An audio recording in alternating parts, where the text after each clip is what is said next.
नमस्कार दोस्तों, आप सभी का स्वागत है हमारे इस YouTube चैनल धार्मिक सफ़र में। तो चलिए आज सफ़र करते हैं महाकालेश्वर ज्योतिर्लिंग के। ज्योतिर्लिंग क्या होता है हमने पिछली वीडियो में आपको बता दिया था। मैं ऊपर आई बटन में उसका लिंक डाल दूंगा, आप वहां से देख सकते हैं और सोमनाथ ज्योतिर्लिंग के भी दर्शन कर सकते हैं। तो चलिए जानते हैं महाकालेश्वर ज्योतिर्लिंग के बारे में कि ये ज्योतिर्लिंग कहाँ है और इसकी क्या कथा है। तो ये ज्योतिर्लिंग मध्य प्रदेश के उज्जैन जिले में स्थित है। यहाँ पर भगवान शिव महाकालेश्वर ज्योतिर्लिंग के रूप में विद्यमान है। चलिए जानते हैं इसकी पौराणिक कथा के बारे में, उसके बाद जानेंगे यहाँ की विशेषताएं। तो अवंती नाम के एक प्रसिद्ध देवदारियों को मोक्ष प्रदान करने वाली एक रमणीय नगरी थी। यह नगरी शिव जी को बेहद प्रिय थी।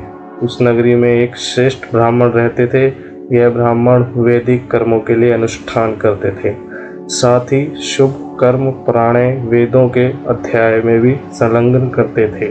ब्राह्मण शिव जी का बड़ा भक्त था और वो प्रतिदिन अग्नि की स्थापना कर अग्निहोत्र करता था।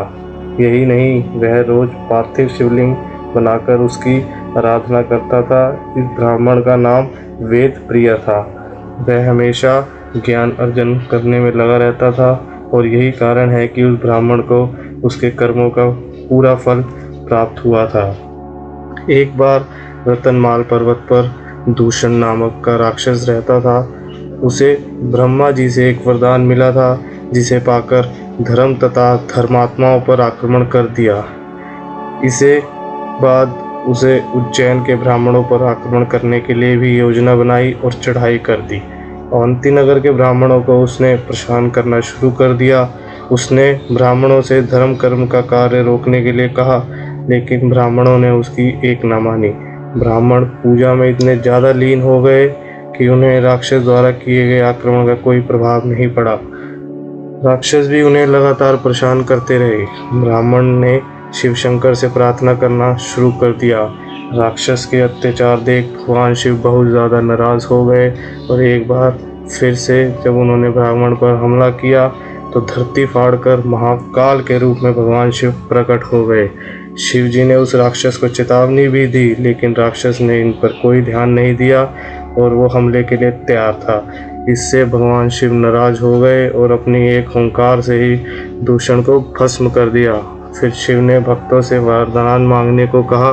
भक्तों ने वरदान में मांगा कि वो जन कल्याण या जन रक्षा हेतु इसी स्थान पर विराजमान हो जाएं या निवास करें। इसी प्रार्थना से अभिभूत होकर भगवान महाकाल के रूप में वहीं विराजमान हो गए। इसी कारण से इस जगह का नाम महाकालेश्वर ज्योतिर्लिंग के नाम पड़ा और ये जगह महाकालेश्वर ज्योतिर्लिंग के नाम से प्रसिद्ध हो गई। तो बोलिए महाकाल भगवान की जय। तो अब बात करें इस ज्योतिर्लिंग की विशेषताओं की, तो ये एक ही ऐसा ज्योतिर्लिंग है जहाँ पे बाबा की भस्म से आरती होती है और यहाँ पे आपको आम ही अघोरी चलते फिरते दिख जाएंगे, क्योंकि यह स्थान अघोरियों को बहुत प्रिय है। तो ऐसी ही वीडियोस देखने के लिए हमारे इस चैनल को सब्सक्राइब करें और इस वीडियो को लाइक करें और शेयर करें। तो ओम नमः शिवाय।